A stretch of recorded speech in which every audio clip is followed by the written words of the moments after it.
I think the one thing that sets Onyx and Sage apart is it's organic, it's genuine, it is spirit-led, and it is ancestrally guided. This has been a labor of love and a manifestation of the divine moving through this human vessel. So when I say that this isn't something that I chose to do. This is something that has moved through me spiritually, through my own quest to be grounded and to become more centered and to connect with my highest calling and my highest good. I've found practical ways to quote unquote separate myself from my lower vibrations. And the more that I learn these things, the more I want to share them with the people around me. So I think what sets it apart is my own commitment to my higher self, and my transparency in my own growth, and me being able to share at every stage of my growth with the people that I'm here to serve. Holistic styling is a full spectrum approach to whole living. Whole meaning balanced, meaning centered, meaning grounded, meaning in true connection with one's highest and best self. Holistic lifestyling is the physical, spiritual, and emotional support of an individual striving to come to center with themselves. For me, I've always been a vision boarder, a affirmation person. Crystal started speaking to me when I was super young. I got a tiger's eye and I was like, oh my gosh, I almost was so instinctive. I was like, I'm freaking psychic.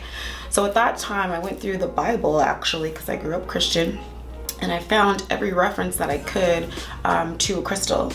And then I studied their properties, and I realized that this is a whole kingdom of healing. There's a reason why these certain crystals were in the breastplates of these priests, because they actually are changing things alchemically and actually shifting the vibration. So I started to experience with crystals. When I opened my salon, The Urban Glow, more people came for an energetic exchange. They wanted the crystals, they wanted the tarot, they wanted a place where they could come and ask these type of questions and get the answers, to commune with like-minded people. And it was then that I realized that that was my path. And so I deepened my studies through Reiki and neuro-linguistic programming.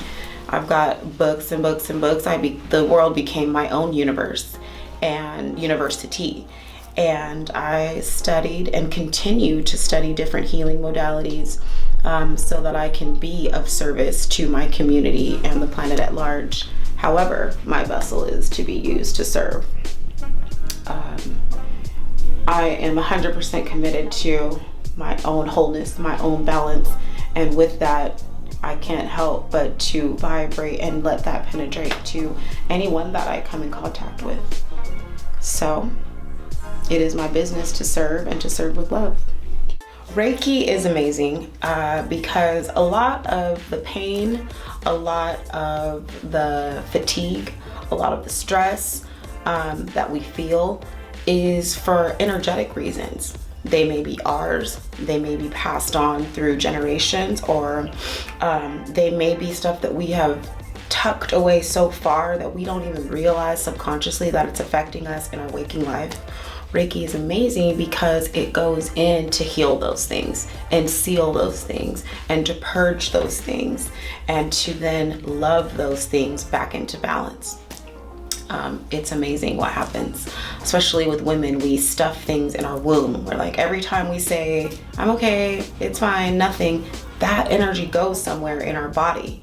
And that's what Reiki does. It goes into those dark places that we've hidden from ourselves and from everyone else, and it heals and reveals those things. It's really, really powerful. Every time someone hears tarot cards, they're like, terror cards. It's tarot, T-A-R-O-T. We're always being bombarded with signs and symbols every day. We're being manipulated with signs and symbols in everything that we do. A lot of ancient wisdom and knowledge was hidden, esoteric wisdom and knowledge was hidden in the tarot cards, the 52 card tarot spread. Basically, tarot is a visual confirmation of the energy that you are putting out at the present moment and what could happen if you continue on with that energy. So all of us really know what's going on inside of us. We know, and we want confirmation, we want validation, we want justification, and the tarot cards are able to reveal those things in plain sight so that we can see for ourselves what's going on beyond the veil. I was given my first tarot deck about 6 years ago, and it's been very instrumental in one of my tools for divination. It's eye-opening, it's comforting, it's clarifying, it's revealing.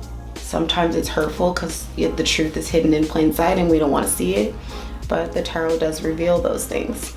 It's a powerful tool as well, one I'm really happy to share and use. So what I do is reverence the earth, and let's see, the earth is the Lord's and the fullness thereof. So we've been given the herbs of the earth, and we've been given the mineral kingdom. Each of these things hold different properties, healing properties that are beneficial to us. Witchcraft is pharmaceutical drugs. Herbs are from the earth, and if we use them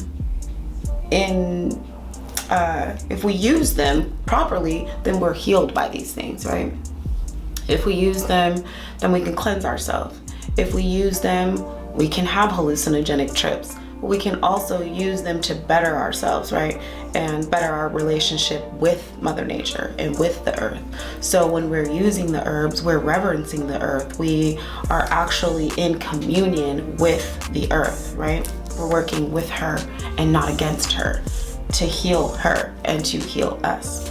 So when people ask about witchcraft, I let them know that there's probably a lot of witchcraft that they're practicing that they don't even realize. And what I'm practicing is intentional earth reverence. And it's really important that we have a connection to the earth that sustains us. This is our home. We think our homes are our homes. The earth is our home. So it's really important to have a healthy respect and knowledge of all the things that the earth is yielding for our good. So I use herbs for spiritual baths. I use herbs for yoni steams. I use herbs to dress my candles for candle magic. Each color has a vibration that is unique, and each color represents a certain feeling. And we can invoke or evoke these certain feelings by intentionally directing our energy towards certain things.